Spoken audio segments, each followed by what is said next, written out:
ಇವತ್ತು ತುಂಬಾ ಬೇಗ ಬಂದಿಯಲ್ಲ ಬಿಳಿ. ಹೊಲದಲ್ಲಿ ಏನಾದ್ರೂ ಸಮಸ್ಯೆಯಾ? ಸಮಸ್ಯೆ ಅಲ್ಲ, ಆದರೆ ಮಳೆ ಬಾರದಿರೋದ್ರಿಂದ ಬೆಳೆ ಉಸಿರಾಡೋದೇ ಕಷ್ಟ ಆಗ್ತಿದೆ. ನಿನ್ನ ಮುಖ ನೋಡಿದ್ರೆ ಗೊತ್ತಾಗುತ್ತೆ, ಬೆಳಗ್ಗೆಯಿಂದ ಮೌನವಾಗಿದ್ದೀಯಾ. ಮೌನವೇ ಉತ್ತರ ಕೊಡುವ ದಿನಗಳು ಇವತ್ತು ಹೆಚ್ಚು ಆಗಿವೆ ಲಕ್ಷ್ಮಿ.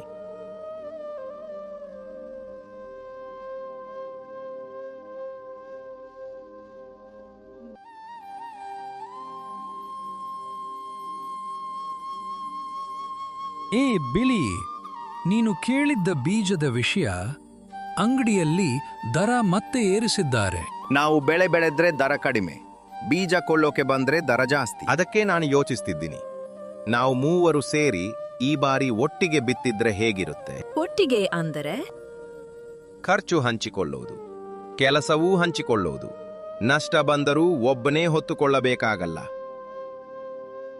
ರಾಮ್, ನೀನು ಹೇಳಿದ್ದು ಹೊಲಕ್ಕಿಂತ ದೊಡ್ಡ ವಿಷಯ.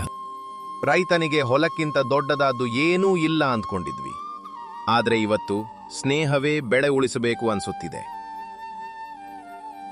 ನನಗೆ ಇದು ಇಷ್ಟ ಆಯ್ತು. ಒಬ್ಬೊಬ್ಬರಾಗಿ ಹೋರಾಡೋದಕ್ಕಿಂತ ಒಟ್ಟಿಗೆ ನಿಂತ್ರೆ ಧೈರ್ಯ ಬರುತ್ತೆ. ಮಳೆ ಬಾರದಿದ್ರೂ ನಾವು ಕೈ ಬಿಡೋದಿಲ್ಲ. ಅದೇ ಬೇಕು ಬಿಳಿ.